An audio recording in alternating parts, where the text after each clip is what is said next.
శ్రీమాత్రే నమ. జయ గురు దత్తాత్రేయ నమ.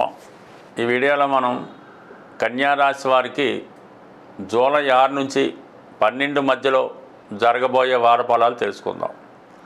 మరి కన్యారాశి వారికి ఈ వారం అంతా కూడా లాభస్థానంలో ఉన్నటువంటి బుధగ్రహ ప్రభావం వల్ల చేపట్టిన ప్రతి కార్యక్రమం ఆర్థికంగా విజయవంతం అవడం జరుగుతుంటుంది. రాష్ట్రాధిపతి లాభస్థాన స్థితి వల్ల చేసే ప్రయత్నాల్లో ఖచ్చితమైన ఫలితం దక్కుతుంది.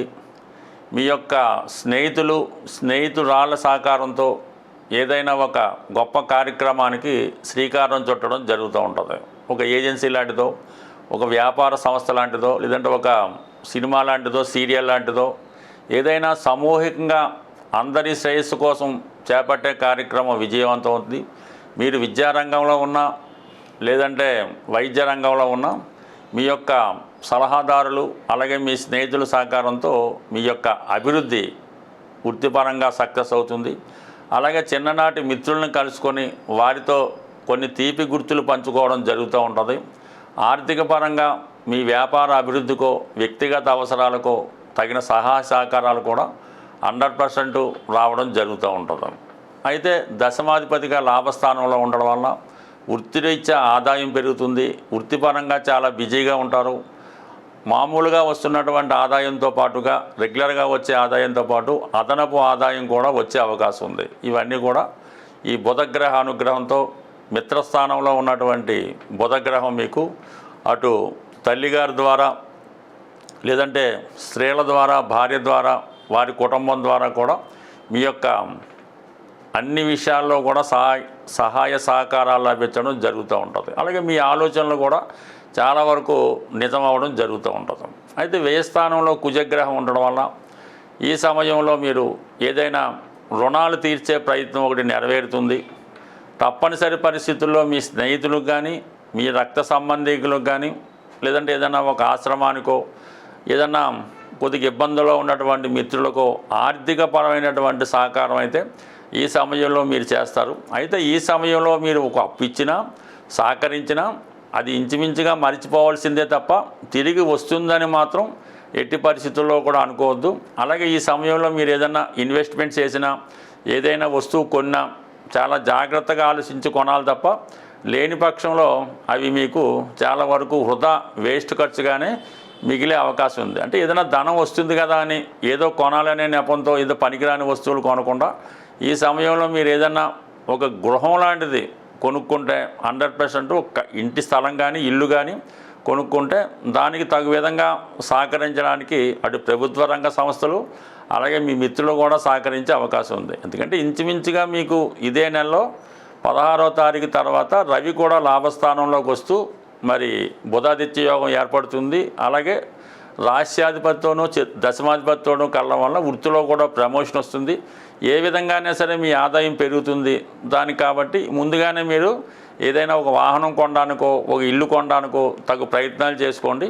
ఇవి చాలా వరకు సక్సెస్ అయ్యే అవకాశం ఉంది. దానికి అదనంగా మీకు భాగ్యస్థానంలో శుక్రగ్రహం ఉన్నాడు. అంటే ధనాధిపతిగా శుక్రుడు భాగ్యస్థానంలో ఉండడం వల్ల అది మీ భార్యకు కానీ, మీ కుమార్తెకు కానీ, మీ కుటుంబంలో ఒక స్త్రీకి అదృష్టం వరించడం వల్ల, వాళ్ళకి గుర్తింపు రావడం వల్ల అటు వివాహం ద్వారా కానీ, విదేశ ప్రయత్నం ద్వారా కానీ, ఉన్నత విద్య ద్వారా కానీ గుర్తింపు రావడం జరుగుతూ ఉంటుంది.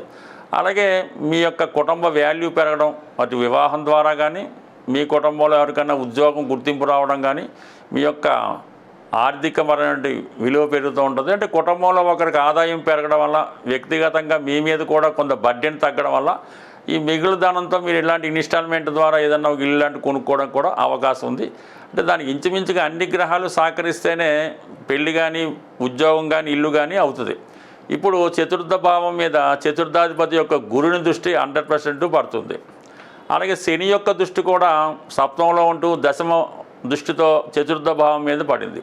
ఎప్పుడైతే చతుర్థ భావం మీద ఈ గురు శనుల యొక్క దృష్టి పడిందో ఆటోమేటిక్గా మీరు ఇటువంటి గృహం కొనుక్కోవడానికి కంప్లీట్గా సహకారం రావడం జరుగుతూ ఉంటుంది. అలాగే ఇంచుమించుగా మరికొద్ది రోజుల్లో కుజుడు కూడా మీ యొక్క చతుర్థ భావాన్ని వీక్షించడం వల్ల ఇవన్నీ కూడా మీకు ఏదైనా ఒక స్థిరాస్తి కొనడానికి చాలా వరకు అవకాశం ఉంది. అయితే మీరు ధైర్యంగా ముందుకు వెళ్తేనే ఆ పని జరిగే అవకాశం ఉంది కాబట్టి ప్రయత్నం మీది, ఫలితం భగవంతుడు చూసుకుంటాడు. ఖచ్చితంగా ప్రయత్నం చేయండి. ఒక గృహం మీకు ఈ సమయంలో ఏర్పడడం జరుగుతుంది. స్వస్తి. ఈ ఆషాఢ మాసంలో ప్రస్తుతం ఈ వారంలో కానీ ఈ ఆషాఢ మాసంలో కానీ ఆర్థిక సమస్యలతో ఉన్నవాళ్ళు, ఆర్థికపరమైన ఇబ్బందులు కానీ ఈతి బాధలు కానీ ఉన్న వాళ్ళకి ఒక ఖచ్చితంగా పనిచేసే రెమెడీ ఒకటి చెప్పడం జరుగుతుంది. ఇది కొద్దిగా ధనంతో, శ్రమతో, నియమంతో కూడుకున్నది.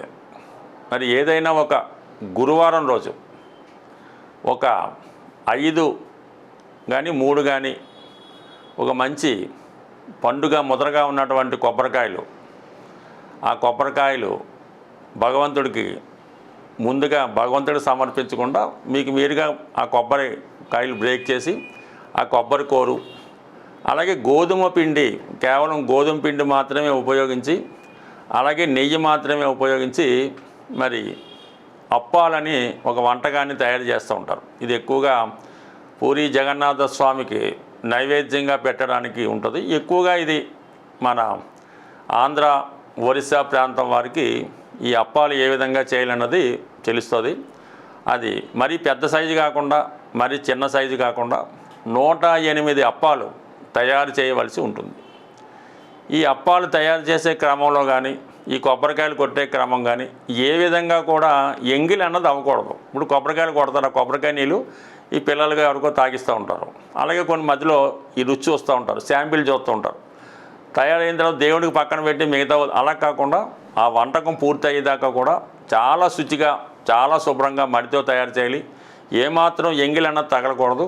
కనీసం ఆ వంటకం తయారు చేస్తున్నప్పుడు మాట్లాడటం కూడా మాట్లాడకూడదు. ఒకవేళ మాట్లాడితే మాస్క్ పెట్టుకుని మాట్లాడవలసి ఉంటుంది. ఎందుకంటే ఆ తుప్పర్లే పడుతుంటాయి కాబట్టి ఈ విధంగా ఎట్టి ఎంగిలి పడకుండా చాలా నియమంగా 108 అప్పాలు తయారు చేసి ఈ గురువారం రోజు ఆ జగన్నాథ స్వామి అంటే కృష్ణ పరమాత్ముడికే నైవేద్యంగా పెట్టి, ఈ నైవేద్యంగా పెట్టిన తర్వాత కొంత టైము భగవంతుడికి విడిచిపెట్టి ఆ గది తలుపు క్లోజ్ చేసి కనీసం 2-3 1 గంటన్నర తర్వాత మళ్ళా ఆ ప్రసాదాన్ని, అంటే అది కేవలం ఒక 12 మందికి, అంటే మీ చుట్టుపక్కల ఉన్నటువంటి ఇళ్ళ వారికి ఒక 12 మందికి ఆ ప్రసాదాన్ని పంచిపెట్టడం, మీరు కూడా తినడం వల్ల కంపల్సరీగా మీకు ఈ యొక్క నైవేద్యం పెట్టడం వల్ల అది మీ నియమాన్ని బట్టి, మీ యొక్క శుభ్రతను బట్టి, ఆ వంట చేసే ప్రదేశాన్ని బట్టి కూడా ఆధారపడి ఉంటుంది.